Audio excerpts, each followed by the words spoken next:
Miles Morales est un imposteur et je vais t'expliquer pourquoi. Mais avant tout, like cette vidéo et abonne-toi. Attention, il y aura des spoilers.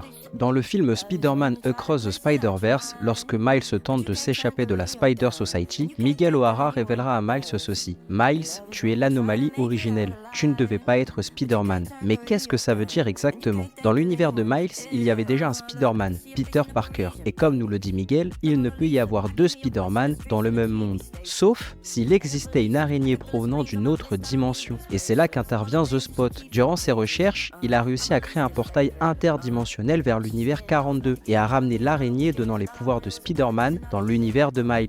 On avait la réponse depuis le début lorsque l'on voit l'araignée de l'univers 42 bugger au début du film. Au même moment où Miles se graffe avec son oncle sur un mur une silhouette, elle ne vous fait pas penser à quelqu'un?